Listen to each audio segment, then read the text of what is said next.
Bienvenue dans cette nouvelle édition de Youth Christify.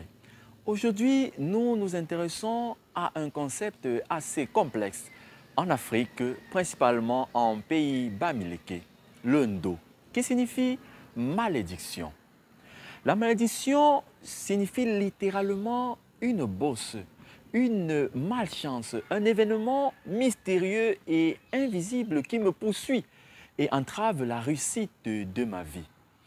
Ceci peut être causé par plusieurs choses. Au cours de cette édition de Youth Christify, nous allons énoncer deux de ces causes car elles rejoignent également ce qu'expliquent, ou bien plutôt ce qu'enseignent les traditions des religions dites révélées. Youth Christify, c'est tout de suite.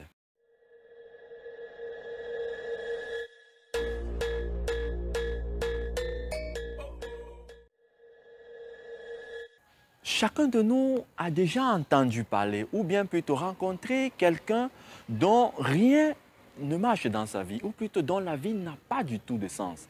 Quels qu'en soient les efforts consentis, quel qu'en soit ce qu'il essaye d'entreprendre, rien ne marche. Et alors, plusieurs se posent la question, qu'est-ce qui ne va pas? A-t-il eu à faire des pactes? Est-il en train de subir le sort? Eh bien, en pays bamileke, l'une des raisons de l'échec de la vie est causée par le ndo. L'une des sources, donc, comme nous le disions, peut être causée par le déshonneur des parents, c'est-à-dire un parent est à bout de souffle de la déception d'un enfant, prononcera sur lui ou invoquera sur lui la malédiction, le ndo. La deuxième cause peut être également des liens sataniques tissés par le parent à travers les sectes occultes. Alors ce dernier pourrait même consacrer son enfant à ces sectes-là. Et plus tard, quand l'enfant grandirait, bien qu'il soit baptisé, rien ne pourrait marcher car il a déjà été donné à ces forces occultes-là. Après cette première introduction sur le ndo, la première question qu'on pourrait se poser serait celle de savoir, la malédiction est-elle un phénomène propre à l'Afrique? Y a-t-il d'autres peuples qui expriment les malheurs, les difficultés qu'elles vivent par ce même mot, ce même thème appelé malédiction? Dans les traditions asiatiques, le mot employé pour parler de malédiction de ndo, c'est le karma. Et dans les traditions hébraïques et bibliques, nous pourrons retrouver cette question que les disciples posent à Jésus en face d'un aveugle né. Nous trouvons cela dans Jean chapitre 9. Les disciples lui demandent, « Rabbi, qui a péché, cet homme ou ses parents pour qu'il soit né ainsi aveugle ?» La question que je vous retournerai, c'est celle-ci.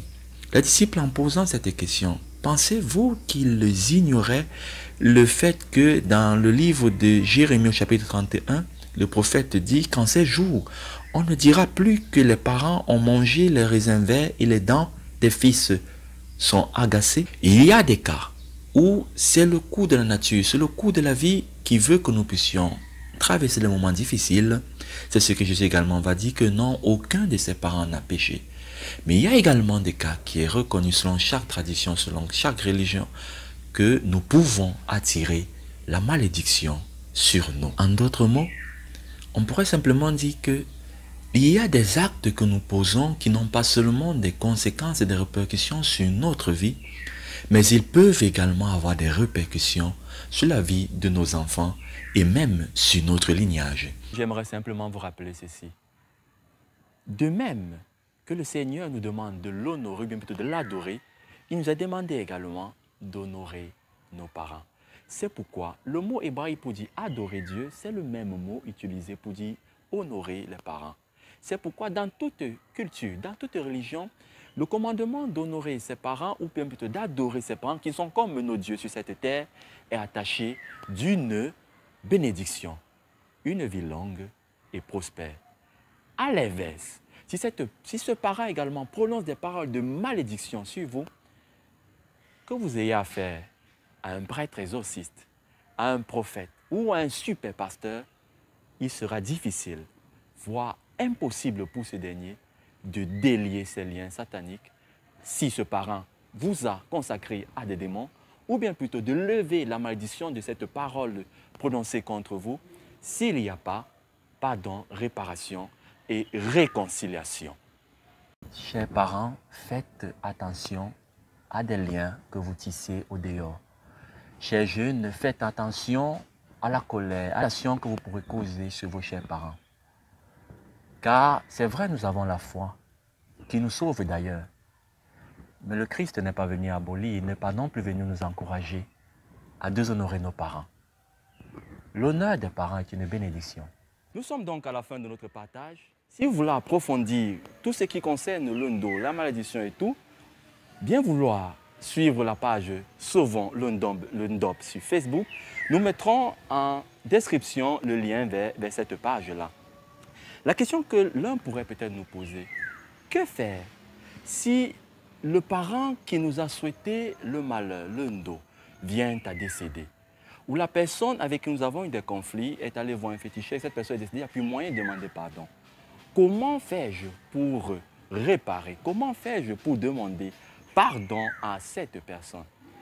Eh bien cela, nous parlerons dans notre prochaine édition de You Te Crucify à travers le rite des ancêtres. À une très prochaine fois et que la paix et la bénédiction demeurent dans chacune de nos familles, dans chacune de nos activités. Proud of who we are, c'est tout in name, c'est top, c'est top,